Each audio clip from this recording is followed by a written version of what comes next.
ಇವತ್ತು ನಾವು ನಮ್ಮ ಮನೆ ದೇವ್ರು ನೋಡೋಕೆ ಹೊರಟಿದ್ವಿ. ಹೋಗ್ತಾ ದಾರಿಯಲ್ಲಿ ಇವನನ್ನು ಆಟ ಆಡ್ಸ್ಕೊತ ಡ್ಯಾನ್ಸ್ ಮಾಡಿ ಇವನ ಜೊತೆಗೆ ಸ್ವಲ್ಪ ಹೊತ್ತು ಆಟ ಆಡಿ ಇವನಿಗೆ ಹೊಟ್ಟೆ ಹಸಿವಾಯ್ತು ಅಂತ ಊಟ ಮಾಡಿದ್ವಿ ಅಲ್ಲೇ.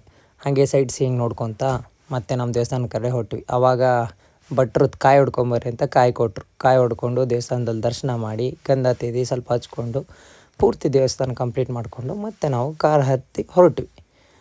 ಹೋಗ್ತಿರ್ಬೇಕಾದ್ರೆ ದಾರಿಯಲ್ಲಿ ನೆಟ್ ನೋಡಿ ಸ್ವಲ್ಪ ಹೊತ್ತು ಇವನಿಗೆ ನೆಟ್ಟಲ್ಲಿ ಆಟ ಆಡಿಸಿ ಆಮೇಲೆ ಮತ್ತೆ ರಿಟರ್ನಾಗಿ ಕಾರ್ ಹತ್ತಿ ಈಗ ನಾವು ಹೋಗ್ತಿರೋದು ವಿಟ್ಲಾಪುರ ಅಂತ ನಮ್ಮ ಮನೆದೇವರಿಗೆ. ಸೊ ಇದು ವಿಟ್ಲಾಪುರ. ಇಲ್ಲಿ ಒಳಗೆ ಹೋಗಿ ಎಂಟ್ರೆನ್ಸಲ್ಲಿ ಸ್ವಲ್ಪ ಓಡಾಡಿ ಬಾವಿಯಲ್ಲಿದ್ದು ಆಮೇಲೆ ನೋಡೋಣ ಅಂತೇಳಿ ಒಂದು ಸತಿ ಬಗ್ಗೆ ನೋಡಿದೆ. ಫಸ್ಟಿಗಂತೂ ಕಾಣಲಿಲ್ಲ, ಆಮೇಲೆ ಝೂಮ್ ಹಾಕಿ ಹುಡುಕ್ಮೇಲೆ ಕಾಣಿಸ್ತು.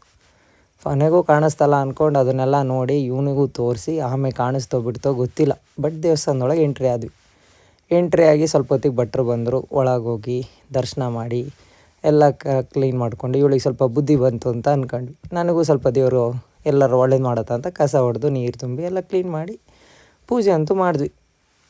ಪೂಜೆ ಮಾಡಿ ಮತ್ತೆ ನಾವು ನಮ್ಮ ಹೆಣ್ಣು ದರ್ಶನಕ್ಕೆ ಹೋದ್ವಿ. ಅಲ್ಲಿ ಬರ್ತಾಗೆ ಗ್ಯಾಪಲ್ಲಿ ಒಂದು ಸ್ವಲ್ಪ ಚಾಟ್ಸ್ ತಿಂದು ಮತ್ತು ನಮ್ಮ ಅತ್ತೆ ಮನೆಗೆ ಶಿವಮೊಗ್ಗಕ್ಕೆ ಹೋಗಿ ಅಲ್ಲೆಲ್ಲ ರಾತ್ರಿ ಊಟ ಮಾಡಿಕೊಂಡು ನಮ್ಮ ಅಜ್ಜಿನ ಮಾತಾಡಿಸಿ ವಾಪಸ್ ರಿಟರ್ನ್ ಆಗಿ ಫುಲ್ ಸುಸ್ತಾದಾಗ ಇವಳು ವೀಡಿಯೋ ಮಾಡಿ ಕಂಪ್ಲೀಟ್ ಮಾಡ್ತಾ ಇದ್ಲು. ಪೆಟ್ರೋಲ್ ಹಾಕ್ಸ್ಕೊಂಡು ಮನೆ ಕಡೆ